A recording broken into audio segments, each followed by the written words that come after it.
Hey, true believers. Chris Mack coming at you today with Future State, The Next Batman, #1. Now, this book, again, like I said when I did Dark Detective, I didn't really want to get into the Future State stuff, but my local comic shop threw this and Dark Detective into my box. So I figured, hey, if they were nice enough to at least hook me up, because from what I understand, that these books initially were hard to come by because not a lot of shops were ordering them. And for the most part, I can kind of understand, but I am thankful nonetheless that the two that I've read have subverted my expectations, because I put them on the back burner and I'm like, I really don't want to read these, especially this one I did not want to read. What kind of tipped me over the edge is I love the cover. The composition's beautiful. The color is awesome. The use of silhouettes. Just a very well-made cover, because this is how Batman should be, leaping into the belly of the beast, that being Gotham. So that's what started it, and then I read it. It's 3 stories. I feel like it shouldn't have been 3 stories, maybe 2 at the most. But then again, if you're reading the next Batman, you want to read the next Batman. So, like I said with Dark Detective, I don't like that they slam more stories into it, but it's a relatively thick book, so $8, I would say $5 for this. But anyway, the first story is The Next Batman, and I really liked the main story because it talks about how the magistrates, who are kind of the new fascist regime of Gotham, have taken over, and anybody wearing a mask can get shot on sight, because that's what the what are they called? Peacekeepers can do. And but anyway, you open up in this. If you look at the panels, it's very much, if you think about it, very Frank Miller-esque. Like, this is something you'd see out of Batman Year One. Now, before we dive into this, let's talk about who made this. This is written by John Ridley, art by Nick Darrington, colors by Tamara Bonvillain, Tamara Bonvillain, letters by Clayton Kells. Here's everyone else that's worked on the book, and of course, Batman was created by Bill Finger with Bob Kane. Now, what I like about this story is the artwork drives the narrative, because as we've said before, comic books is a visual medium. So we see Batman swoop in. We got a couple of dialogue boxes to sort of set the scene. We see him square off. Bam. Bam. And then, hey! Now, the reason that this is significant is this reminds me of Captain America Civil War, when Spider-Man is fighting the Falcon. And, you know, Spider-Man's just quipping and running at the mouth, and the Falcon's like, I don't know if you're new to this, or he says, I don't know if you're aware of this, but there's not that much talking during a fight, which is kind of a trope of old comics. So here you just see this Batman go to town. And this is just the regular police. This isn't the peacekeepers. The GCPD is still intact, but they really don't have a lot of power anymore. They're just kind of lackeys in a sense. And I like how this Batman rips the mask off this guy. He's like, no, I need that. What are you doing? Saving your life. They got what they deserved. Every one of them, this is a mature book, he says, I'll save your life even if it's not worth saving. And then again, very Frank Miller-esque with the spotlight, Batman covering his face like that. Very cool stuff. And then we get some more dialogue boxes to kind of explain the mood. Cutting it too close. I can't start mixing it up with the police. I don't even know how the real Batman. Nah, check that. I am the real Batman. And this is my city now, and I will protect it. So here I had mixed feelings, because I like that this person who's taken over the mantle of Batman is saying, check that, I am the real Batman. So it's showing that he's asserting his, what is that word I'm looking for?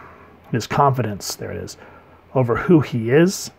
But this is kind of, me and my local comic shop guy, we're kind of going back and forth, because I'm sure everyone at this point knows who's the new Batman is, but I don't want to spoil that in that review, so I'm going to totally just skip over all that. But I told him, I said, in my eyes, the next Batman will always be, and has always been, Terry McGinnis. Now, this character here, if they wanted to do something with him, There's a book that was out during the New 52, and I would have loved to have seen that expounded upon. But nonetheless, this is an alternate reality that spun out of death metal. So in an alternate reality, that's cool. It's like an Elseworlds. I can roll with that. So I like that, and how he just leaps into the night just like on the cover. Good stuff there. So again, I'm skipping over the more stuff that kind of leads to who the new Batman is, and we jump into little Santa Prisca neighborhood. And it's a little on the nose, but again, it goes back into how the disenfranchised and the ones that are seemingly lost in the system get into gangs. And so this guy that's part of the Bane or the Bandolinos or something like that, he's like, and the cops, man, you know how they feel? Nobody cares except us. We care. We family. So the question is, do you want to be part of that family? And again, just like in gangs, man up and blood in. And that's how they get you. So we're going to skip past that. Skip past that because I don't want to spoil it. And so they're getting ready to have these two brothers blood in. And they're like, okay, we're going to do a drive-by. But something happens. And it's a very heartfelt human moment. And you can kind of see what's going on. And then what I like is this guy that was going to get shot. And he's like, you saved my life. Yeah. Now do something with it. And I even like, if you look at the dialogue boxes, this is something you'd probably see like in an Alan Moore comic or a Frank Miller book. So I kind of like that it doesn't point off at the end. It's just very much an ode to the Batman comics that came before. And again, let me get to where I want. Okay. So this Batman saying, do something with your life to these brothers who are going to blood in. And I like how it says here, the good tell you sometimes in Gotham it feels like there's not many of them. But today was a good day. Now I don't want to spoil what kind of leads into the last part of that story, but then we jump into, it's called Outside Gotham, Inside Gotham, but this basically follows the Outsiders. So Katana, Duke, etc., so forth. And this story was good. There's a lot of action, and I've said this before in past reviews, I'm a big fan of Katana. So anytime she's in a book, whether it be The Outsiders, Suicide Squad, etc., so forth, I'm all in. So you find out that Duke is trying to resist arrest because he's trying to get people out of Gotham that are falsely accused by this magistrate.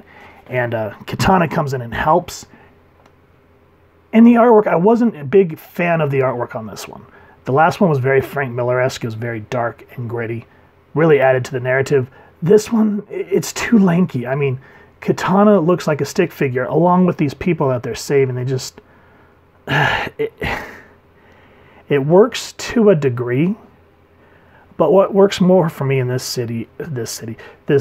story is the dialogue, because it just very much feels like a Batman story. Because I mean, look at this gaping mouth thing straight on. It just looks flat and boring. And that's my personal opinion. You know, art varies in the eye of the beholder. So anyway, let's talk about who made this. This is the Outsiders. Brandis Thomas writer, Sumit Kumar penciling, Sumit Kumar and Raul Fernandez doing the inks, Jordi Belair doing the colors, Stevie Wan's letterer, and then here's everyone else working on this book. And so this is Duke welcoming all these people he saved to the outside.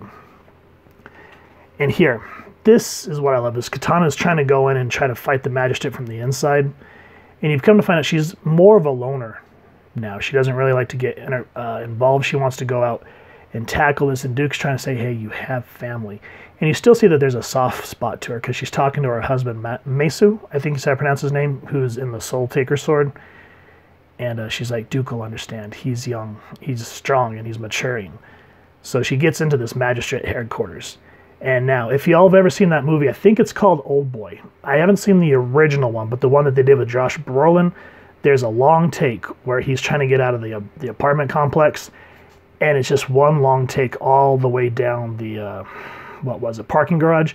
This reminds me of that. And again, here we get a little bit of talking, and it helps drive the narrative as Katana just goes through these guys like tissue. And, you know, Reed going down the stairs, getting to the next level, these people coming in from this way, throws the Soul Taker, comes down, and here's where we fight. And as we've seen in The Outsiders, Caliber, he was recruited by Batman, but ended up taking sides with Ra's al Ghul. And even in this universe, he still betrays the team. And so, again, just a great story. Lots of action, yeah. There's some talking, but not... It helps drive the narrative, and you can see the pain that Caliber has caused in being the betrayer. And then there's a moment with a lightning character. What does that mean? Read the book. It is very, very interesting. I like these two stories. The third one, the artwork was great, but I don't mean to sound negative, but God, it had the potential to be great. And I feel like if they would have given it to Peter J. Tomasi, it would have been perfect.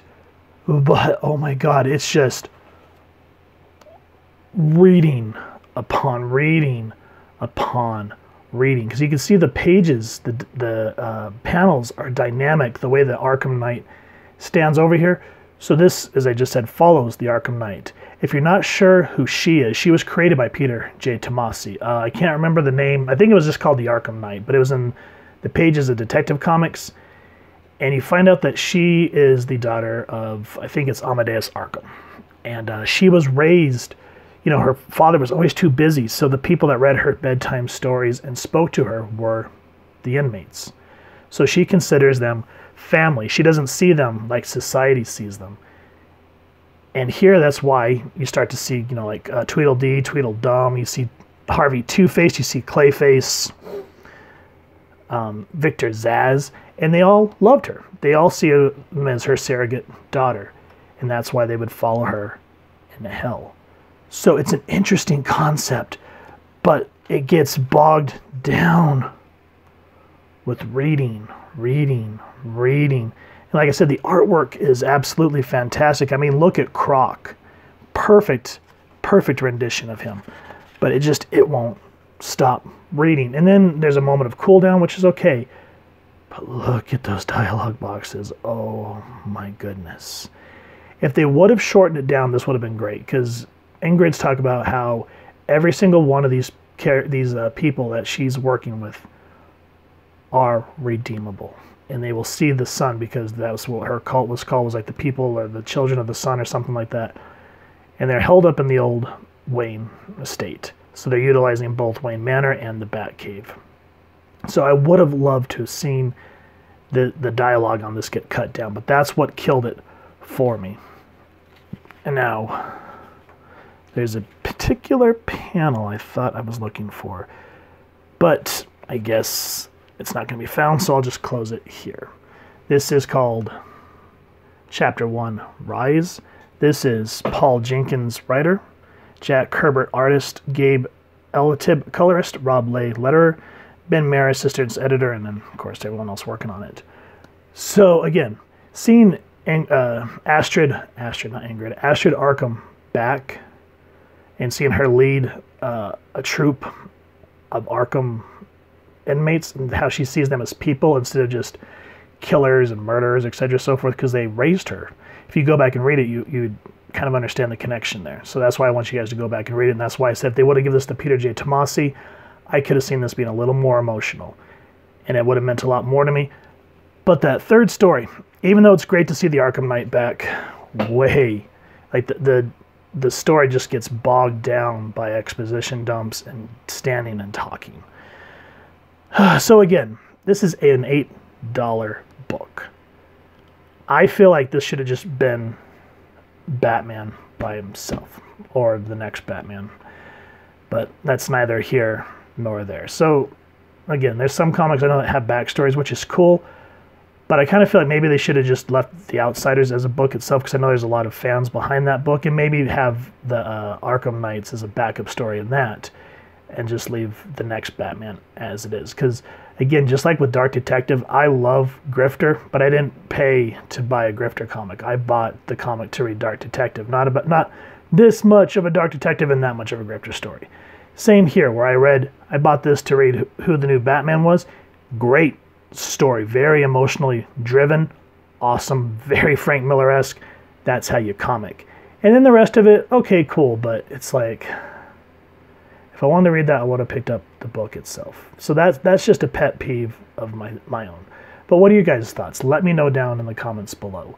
And if you've enjoyed this book, please, first and foremost, support your local comic shop and see if they can get a copy in or a second printing for you. If you've enjoyed this review, we really would appreciate it if you take a moment to hit like, share, and subscribe. Helps the club channel more than you could possibly know. And if you won't mind hitting that fancy little bat bell next to subscribe, that way as we continue to upload content, you guys get notified. Come to the channel, and as I just said, we love to hear your feedback and talk with y'all down in the comments below or on our social media pages, which I'll make sure to leave the links down in the description. So with all that said, thank you so much for stopping by. I hope y'all continue to have an absolutely amazing day reading, and happy hunting, true believers.